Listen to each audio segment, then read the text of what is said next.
Hollow Knight's Silksong was a title born from a 7-year wait and anticipation that was unprecedented in the history of independent games. For years, the game had become an internet meme and a cultural phenomenon, gathering a passionate community of fans around it. When it was finally released on September 4, 2025, for PC, Nintendo Switch, Switch 2, PlayStation 4, PlayStation 5, Xbox One, and Xbox Series, that anticipation was spectacularly transformed into a reality. The biggest change in Silksong is the replacement of the main character. Players now take control of Hornet, the lethal hunter and protector of the Kingdom of Halonist. This change in the main character is not just a narrative shift, it has transformed the very heart of the game's gameplay. While the knight in the first game was a heavy and slow character with precise movements, Hornet is significantly more agile, faster, and has new acrobatic moves. Her default abilities, including the lighter jump, the ability to mantle ledges, and new movements, give the gameplay a more dynamic and fast-paced feel. These changes make the game's battles more intense and exciting than before, giving players more room to maneuver in dangerous environments. Another key evolution is the healing system. In Hollow Knight, players could recover small amounts of their health at any moment by gathering soul. But in Silksong, this system has been replaced by a new mechanic called Silk. Hornet must fully fill her Silk gauge to use the Bind ability, which restores up to 3 health masks at once. This process is faster than in the previous game and can even be performed in mid-air, giving the player more flexibility in intense combat. However, it also comes with a high risk. If Hornet is hit while using Bind, all the gathered Silk is lost and the healing fails. This is a clever design choice that encourages players to make more daring and strategic decisions rather than bunkering down during battles. This new mechanic aligns the sense of combat with Hornet's speed and agility. Along with these changes, the process of upgrading Hornet's primary weapon, the Needle, has also been simplified compared to upgrading the Nail in the previous game, but it remains an important part of character progression. These gameplay changes have transformed the game into an experience that, despite its loyalty to its roots, offers a completely new feel. This gradual evolution, rather than radical innovation, gives players the familiar feeling of coming home, while surprising them with new challenges and mechanics at every turn.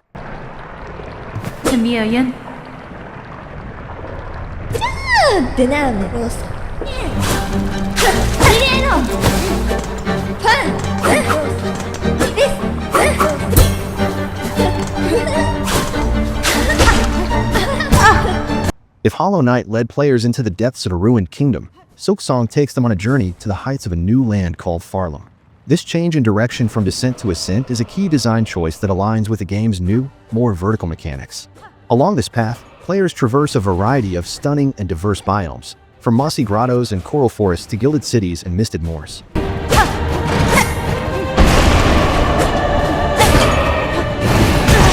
The handcrafted 2D art design, which was one of the original's main strengths, has reached its peak in Silksong. The details of the backgrounds have been enhanced with parallax effects, which give the game world more depth and life. In every corner of Farlem, from the pipes and chains hanging in the forged city to the detailed plant textures in the caves, the artistry of the development team is clearly visible. This visual beauty is complemented by the game's dynamic orchestral score, which creates a rich and engaging atmosphere.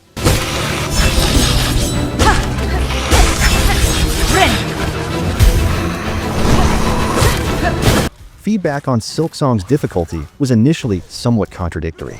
Some players felt that the game was harder from the very beginning than the first one, and that the boss fights and platforming sections could be daunting for newcomers. Others, with more experience, considered this difficulty a positive point and praised it as a worthy challenge. The game's battles are faster paced and enemies are more aggressive, which requires higher skill in dodging and resource management. This initial difficulty might be frustrating for some players. However, another criticism from some players is that Silksong feels too much like a DLC and lacks sufficient innovation. This view stems from the fact that Silksong was originally planned as a DLC for Hollow Knight, but because of its sheer size, it was turned into a standalone title. This shared origin has made some mechanics and the overall feel of the game very similar to the first version. For players who waited 7 years for a revolution in gameplay, this similarity might be disappointing. However, this view can also be seen from a different angle. This similarity is a testament to preserving the winning formula of the first game. Instead of risking a radical change to the successful elements, the development team has polished and improved them, which has made Silksong a safe sequel that is infinitely rich and complete. This duality in viewpoints shows that while the game has managed to meet the expectations of old fans, it might not have been able to satisfy all players completely. No analysis of Silksong's success will be complete without examining the astonishing success of the first game. Hollow Knight, with over 15 million copies sold, established itself as one of the most successful independent games in history. The game also received critical acclaim and high scores on various platforms, for example, an 87 out of 100 on PC and 90 out of 100 on Switch on Metacritic. The commercial success and positive reviews of Hollow Knight created a loyal player base and gave the development team, Team Cherry, absolute credibility and trust. This trust was the main cornerstone of the unprecedented hype that formed around Silksong. Players, despite years of waiting and silence from the development team, had faith in the quality of the final product, and this faith became a cultural asset that guaranteed the sequel's success. One of the key reasons for Silksong's massive player base is Team Cherry's accessibility-focused strategy. The game was released at a price of $19.99, which was only $5 more than the original's price. This decision, given industry expectations of a $30 or $40 price tag, was a bold and customer-centric move. Team Cherry's philosophy is based on the principle of ensuring that as many people as possible play our games, and this pricing demonstrates their loyalty to that principle. In addition, the game's day one release on subscription services like Xbox Game Pass was a smart strategic move that exponentially increased the number of players. This decision removed the barrier to entry for millions of Game Pass subscribers and allowed them to access the game without purchasing it. This strategy was not only commercially successful, but also sent an important cultural message. Team Cherry cares about its players and, in return for years of waiting, offers a complete and valuable experience at a fair price. This action helped reinforce community loyalty and guarantee the game's long-term hype and sales. Hollow Knight Silksong is ultimately not just a worthy sequel to a critically acclaimed game, but a rare phenomenon in the game development industry. The game remains faithful to its legacy, but with new mechanics and smart design, it has made the experience feel fresh. Its unprecedented success in attracting a massive player base is the result of a powerful combination of technical quality, the legacy of a beloved game, unprecedented and organic hype, and smart, accessible strategies in pricing and release.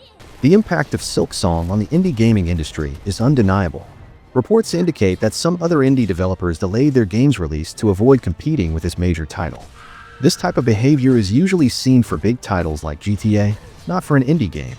This phenomenon shows that Silksong has transcended the boundaries of an indie game and has become a market force with the ability to influence the release timing of other games. Its success as a roadmap for other indie developers and proves that quality and community trust can be more powerful than massive marketing and huge budgets. Silksong is not just a game, but an example of the potential of indie games in today's world.